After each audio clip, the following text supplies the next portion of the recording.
বাংলাকে কেন্দ্র করে নতুন এক ইসলামিক স্টেট প্রভিন্স গড়ে তোলার কাজ নাকি শুরু করে দিয়েছে কেউ বা কারা।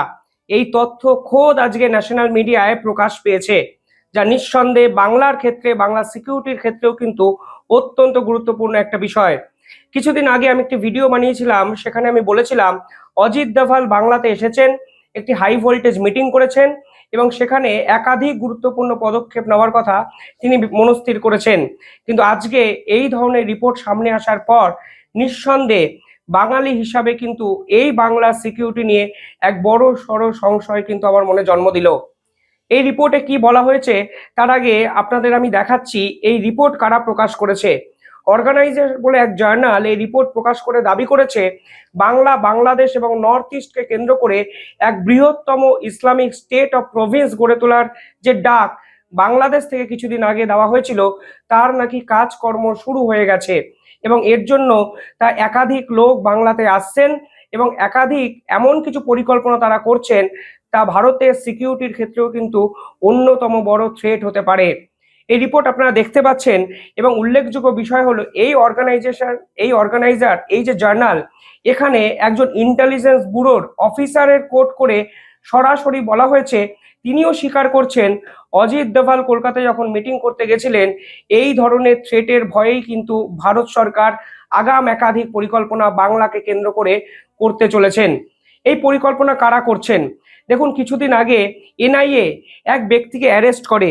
এই ব্যক্তির নাম হলো সিরাজউদ্দিন। এই সিরাজউদ্দিনকে অ্যারেস্ট করে জানা যায় তারা এই ধরনের মুসলিম প্রধান যে জায়গাগুলো আছে সেইগুলোকে নিয়ে একটি আলাদা রাষ্ট্র গড়ে তুলতে চায়। তাকে প্রশ্ন করা হয় আপনারা কি চান, মানে কাশ্মীর ইন্ডিয়ার না পাকিস্তান? তিনি সরাসরিভাবে বলেন কাশ্মীর ইন্ডিয়ারও নয়, কাশ্মীর পাকিস্তানেরও নয়, কাশ্মীর গ্লোবাল ইসলামিক অর্গানাইজেশনের বা গ্লোবাল ইসলামিক কাউন্সিলের। অর্থাৎ বার্তাটা স্পষ্ট, এই ইসলামিক যে গ্রুপগুলো আছে তারা একত্রে মিলে এক বৃহত্তর ইসলামিক রাষ্ট্র গড়ার দিকে এগোচ্ছে এবং বৃহত্তম এক ইসলামী রাষ্ট্র গড়ার ডাক দিয়েছে। তারই গ্রাউন্ড লেভেল অ্যাক্টিভিটির জন্য তারা বাংলাকে বেছে নিয়েছে। একদম তথ্যভিত্তিক প্রতিবেদন, ভিডিওটি শেষ অবধি দেখলে বুঝবেন কেন আমি বাংলা সিকিউরিটির জন্য এত বড় সংশয় প্রকাশ ভিডিও শুরুতেই করলাম। এখানে বলা হয়েছে ইসলামিক স্টেট বেঙ্গল প্রভিন্স গড়ে তোলার জন্য তারা বাংলাকে বেছে নিয়েছে কারণ বাংলার ডেমোগ্রাফি সব থেকে বেশি সহজ, অর্থাৎ বাংলাতে সহজেই ইললিগাল অনুপ্রবেশ করা সম্ভব হবে যদি তারা চায়, অবভিয়াসলি, কারণ সহজেই তো বিএসএফ আর বর্ডার টপকে আসতে দেবে না। কিন্তু অবৈধ অনুপ্রবেশকারীর সংখ্যা বাংলাতে নাকি বেড়েছে, এই ধরনের রিপোর্টও কিন্তু প্রতিবেদনে বিভিন্ন ক্ষেত্রে বলা হচ্ছে এবং এই দাবি কিন্তু ভারতের পক্ষ থেকে বারংবার তোলা হয়েছে। শুধু তাই নয়, বাংলা এমন একটি জায়গায় অবস্থান করছে, এই পার্টিকুলার জায়গা থেকে নাকি নর্থ ইস্টের কানেকশন করা অত্যন্ত সহজ। অর্থাৎ শুধুমাত্র আমাদের এই রাজ্যে অর্থাৎ বাংলায় অবৈধ অনুপ্রবেশকারীর সংখ্যা বেড়েছে বলে সেটা নয়, বাংলার ডেমোগ্রাফিক যে সিচুয়েশন এবং অবস্থান তাও নাকি এই ধরনের অবৈধ কার্যকলাপের জন্য অত্যন্ত সহায়ক। আর এই রিপোর্ট প্রকাশ পাওয়ার পর নিঃসন্দেহে একাধিক ন্যাশনাল মিডিয়া এবং সারা দুপুর সারা ভারতের বিভিন্ন পত্রিকা এটা কিন্তু বিভিন্ন ক্ষেত্রে কভার করেছে। শুধু তাই নয়, তা বলা হচ্ছে এই ইসলামিক স্টেট অফ প্রভিন্স এই গড়ে তোলার যে অপারেশন তা নাকি শুরু হয়েছিল 2016 এবং 17-তে। এই পার্টিকুলার সংস্থারা কি চায়, এরা চায় ঠিক যেভাবে ইরাকে তারা ক্যালিফ্যাট তৈরি করেছে, আফ্রিকার একাধিক জায়গায় ইসলামিক একটা অর্গানাইজেশন তৈরি করেছে, এমনকি আফগানিস্তানে যেভাবে ইসলামের উত্থান দেখেছে ঠিক একই রকম কায়দায় বাংলাকে কেন্দ্র করে তারা ভারতবর্ষের কিছু অংশ অর্থাৎ বাংলা, নর্থ ইস্ট, বাংলাদেশ এবং সেভেন সিস্টার্সকে নিয়ে এই বৃহত্তম পরিকল্পনা করতে চলেছে। তার কাজ নাকি শুরু হয়ে গেছে বাংলাকে কেন্দ্র করে। তারা আপাত দৃষ্টিতে কি চাইছে তাও কিন্তু এই অর্গানাইজারের এই রিপোর্টে কিন্তু বলা হয়েছে। তারা চাইছে ঠিক যেরকম ভাবে the Islamic state of Khorasan আফগানিস্তানে তৈরি করা হয়েছে, ঠিক সেরকম ভাবে ইসলামকে কেন্দ্র করে একটি নতুন রাষ্ট্র তৈরি হবে। অর্থাৎ বাংলাতে বিভিন্ন রকম বিচ্ছিন্নতাবাদী কাজকর্ম তারা বাড়াবে এবং বাংলাকে কেন্দ্র করে এই ইসলামিক প্রভিন্সের এক ইন্ডিভিজুয়াল এন্টিটি তৈরি করা হবে। পরবর্তীকালে এই রিপোর্টে আরো একাধিক দাবি করা হয়েছে। তারা বলেছে তারা এখনই চায় না নতুন করে একটা সেপারেট রাষ্ট্র গড়ে তুলতে, তারা এটা চায় এই ইসলামিক যে প্রভিশন গঠন হবে তার এই নিউলি এন্টিটেড রাষ্ট্রের হেড অফিস হবে বাংলাতে।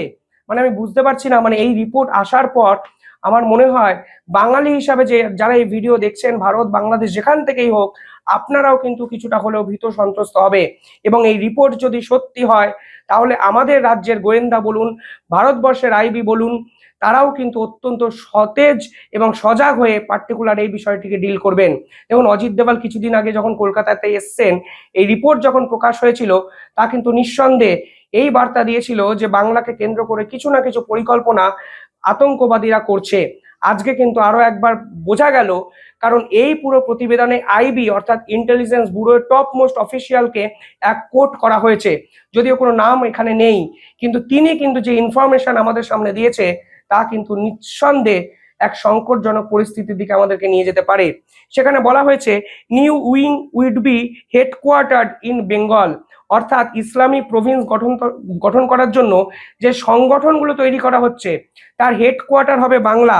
এবং পার্টিকুলারলি 2013 সাল থেকে শুরু হওয়া এই গ্লোবাল ইসলামিক কাউন্সিল করতে এবার নাকি তারা অত্যন্ত গুরুত্ব সহকারে বিভিন্ন কার্যকলাপ করতে শুরু করেছে।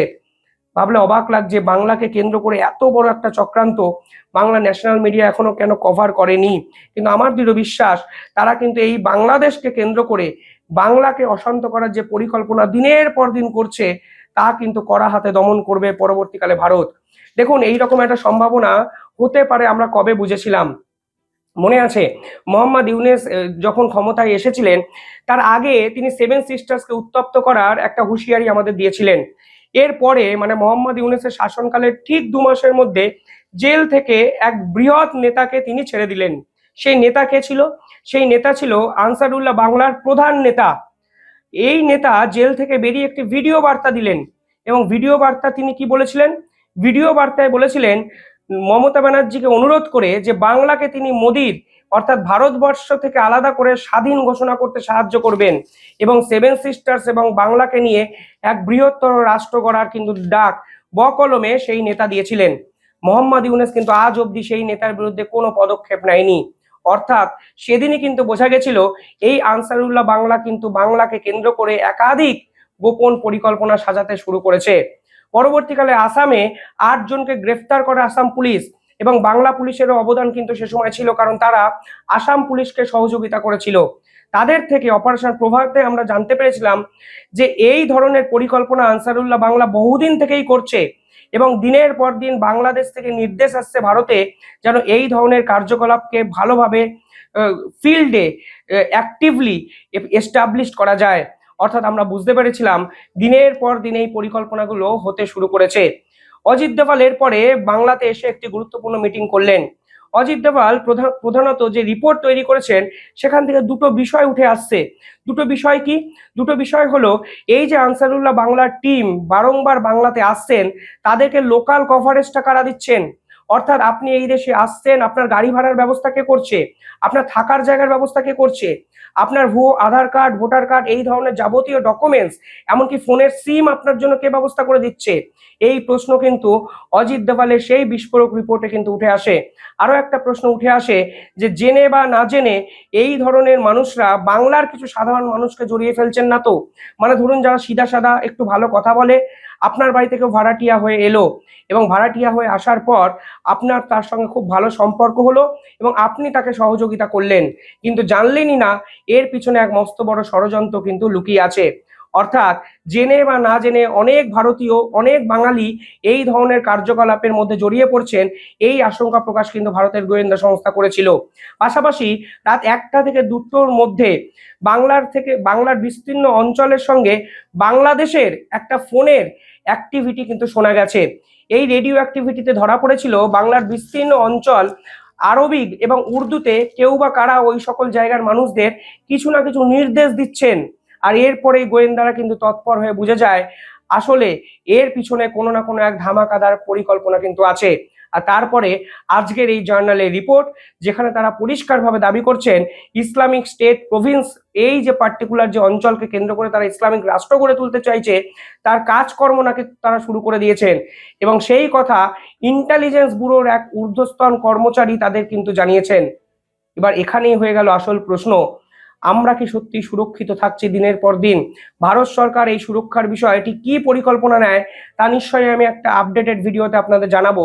কিন্তু সেদিন অজিত দোভালের রিপোর্টে আরো এমন কিছু জিনিস ছিল যা আপনারা শুনলেও হয়তো চমকে যেতে পারেন। আমি শেষ 2 মিনিট একটু আপনাদের বলার চেষ্টা করছি।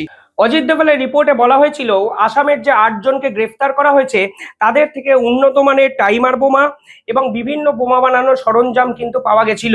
আর সেদিনই আসামের মুখ্যমন্ত্রী বলেছিলেন এই আনসারুল্লাহ বাংলা অত্যন্ত আধুনিক একটি টিম, যারা কিনা আধুনিক অস্ত্রশস্ত্র ব্যবহার করেন।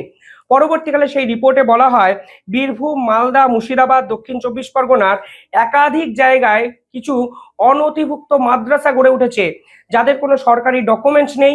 এমনকি একাধিক সামাজিক সংগঠন গড়ে উঠেছে যাদেরকে টার্গেট করছে এই ধরনের গোষ্ঠী। অর্থাৎ দিনের পর দিন এই অনথিভুক্ত মাদ্রাসাগুলোকে ভুল বুঝিয়ে বিপথে চালিত করে বাংলা বিরোধী এবং ভারতবর্ষকে অশান্ত করার ষড়যন্ত্র করছে আনসারুল্লাহ বাংলার টিম। এবং বাংলাতে ছড়িয়ে থাকা এই ধরনের স্লিপার সেলগুলোকে ঠিক কোন গ্রাউন্ড সাপোর্টের জন্য এরাকে অ্যাক্টিভ করে তুলছে এই প্রশ্ন কিন্তু সেই রিপোর্টে তোলা হয়েছে, যা এই প্রতিবেদনে হুবহু ফের একবার আলোচনা হয়েছে। কিন্তু সব মিলিয়ে যে প্রতিবেদন সামগ্রিক যদি বিস্তারিত যদি আপনারা ভাবেন তাহলে দেখবেন বাংলাকে কেন্দ্র করে বৃহত্তর এই ধরনের চক্রান্ত মোহাম্মদ ইউনূসের বাংলাদেশ থেকে দিনের পর দিন করা হয়েছে এতদিন। কিন্তু এই প্রতিবেদন যদি সত্যি হয়, তারা বলছে এই যে পরিকল্পনা এবার বাস্তবায়িত করার জন্য বিভিন্ন ক্ষেত্রে অ্যাক্টিভিটি শুরু করে দিয়েছে এই ধরনের সংগঠন। জানি না এরপরে ভারতের গোয়েন্দা সংস্থা কি রকম পদক্ষেপ নেবে, কিন্তু বিশ্বাস করুন যদি এই ধরনের পদক্ষেপ বা এই ধরনের খবর সত্যি হয়, এবং আমি তো দৃঢ় বিশ্বাস যে এর যদি 60%ও সত্যি হয়, তাহলে কিন্তু বাংলা এবং ভারতবর্ষের 7 সিস্টার্সের সিকিউরিটির ক্ষেত্রেও এক বড় সড় প্রশ্নচিহ্ন কিন্তু তৈরি হতে পারে। আপনারা কি ভাবছেন কমেন্টে জানাবেন। ধন্যবাদ।